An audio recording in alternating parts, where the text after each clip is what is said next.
continues after Ultra Vegito had just murdered the god of destruction of Universe 8, Licker, and then had the audacity to taunt his Angel 2 to try and stop him. Korn, looking angry at Vegito, then responds, "What did you say, Vegito? Do you have any idea who you're talking to? May I remind you that I am no god of destruction, nor mortal. You may have gained enough power to take down Beerus and Licker, but do not tempt fate in trying to take on their masters. We angels are blessed with the power of Zeno and the Grand Priest themselves. True Ultra Instinct, not the inferior copy you possess.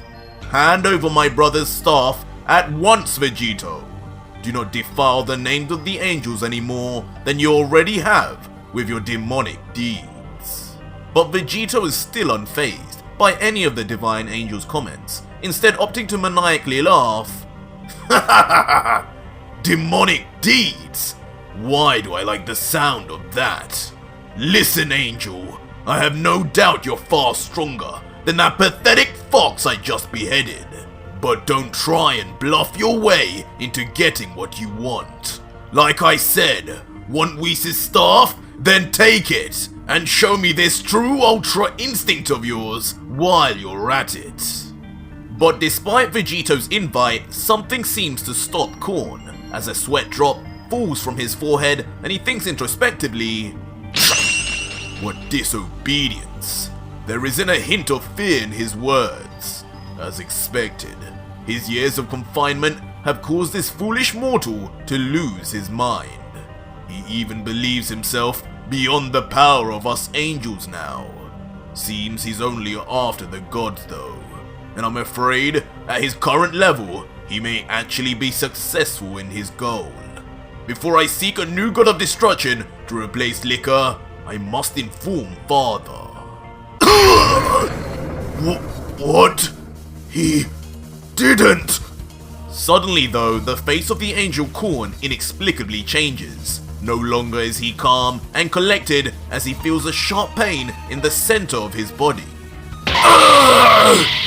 And shockingly, we soon see the reason why, as Ultra Vegito, still in his powered up form without warning, extends his energy blade to pierce through the body of the angel. The longest it's ever extended, and never in a million years did we anticipate it would be used in such a way. "Why, you?" Korn, as shocked as we are, can only keep his eyes wide open and focused on Vegito, as blood gushes from his mouth, and for the first time in Dragon Ball history, we see an angel bleed. He continues muttering, What do you think you're doing, Vegito? You won't get away with this!" But Ultra Vegito is still smiling, surrounded in dark electricity, only grinning in response, saying, "Won't get away with this? That's the point. I want those silly gods to dare and step foot to me again. I'm done with this game of hide and seek. You ever wonder why no one has showed up yet since I disposed of Licker, unlike the way they did with Beerus? Because they know now what they're dealing with, and now, unfortunately, you do too. It's a shame. I knew from the second you approached me that you were kidding yourself. True Ultra Instinct. What a joke! If you really possess that, there's no way that energy beam would have pierced you so easily. You're nothing but a liar. And I hate liars! How dare you think you could strike fear into the heart of someone who fears nothing anymore? Why fear death when the gods took everything I could ever want to live for? My friends, my family, my home. And even Whis died because of yours and that fox's actions. You let the things he and his band of gods did happen, and that makes you just as guilty as them. You're not worthy to be called Whis' brother. The only angel to have enough heart to correct what was wrong and free me from my shackles. What? Whis freed you? Impossible. An angel can never get involved in the affairs of mortals, especially involved in the punishments laid out by Father himself. You're lying! You must have tricked him. Killed him while his back was turned. But Vegito, unflinching in his explanation, continues. I don't know how well you think you know your own brother, but Whis isn't the type to be hit from behind. If anyone here is supposed to have true Ultra Instinct, it would have been him. There's nothing impossible about it.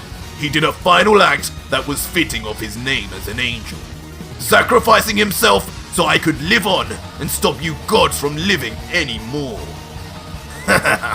And before he went, he made sure to tell me everything about you angels.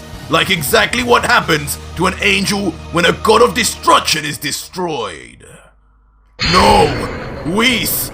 You didn't! But still with a sinister smile and look on Vegito's face, knowing that Korn knows exactly what he's going to say next, Vegito carries on. Yes, angel. When a god of destruction dies, that angel that attends becomes inactive until a new god is found, and all your mighty powers cease. You didn't think I would attack you so brazenly without knowing that first, did you? And now, it's time you too become dust. What? Vegito! You can't! You cannot destroy an angel! You will bring ruin to yourself! Father will not allow this! Stop! Funnily enough, after Korn yells this, Vegito's energy blade instantly retracts from the angel, leaving a brutal looking wound in the process. Could our Vegito finally be seeing sense and fearing the reply of the Grand Priest and Zeno? Huh? He removed it. Finally. Seems not all is lost with this mortal, but his crimes will still need to be paid. Vegito, meanwhile, while retracting his blade, remains coldly silent for a moment, not giving an inch of what his intentions or logic are, until a dastardly smile that reminds me of Frieza then forms on his face, and he tells Korn, So you're saying if I kill you and the angels, I'll get those two midgets to finally come out and stop me? Perfect. I grow tired already of how weak you lower gods are. It's about time I got the challenge I deserved. So thanks for the heads up. I'll be sure to make this quick and painless. Just like that, shockingly, Vegito begins swaying his blade at super speed in all directions, cutting through the air like nothing was in the way of his blade, all the while smiling as he does it and commenting, Now, that's what I like to call cutting to the chase. Vegito! As honestly, in one of the most shocking scenes, we then see the angel Korn now brutally sliced up straight through in all directions, his face and body looking like a jigsaw puzzle, and each and every part of him slowly separating midair like ice cubes in water. Sorry, maybe this wasn't painless, but it'll be quick at least. Goodbye, angel. As Vegeta, with that demonic smile, places two fingers on his head and begins to instant transmission away, suddenly appearing before the pieces of Korn that have now separated, covering one arm behind him in a scene that can only call back to his own son, Trunks. Ultra Vegeta holds nothing back, a smile never leaving his face as he fires a massive beam of energy, once again infused with destruction power, erasing every last cell of Korn from existence, including the angel staff.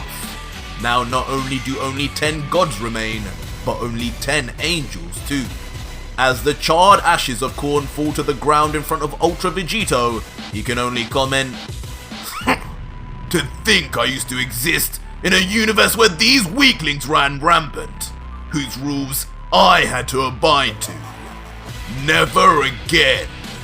And with that, he lands effortlessly on the ground, still while the ashes of his latest victim fall on top of him, before... Take me to the next god, now! And just like that, Ultra Vegito commands the staff and vanishes to the next god of destruction, awaiting their inevitable death.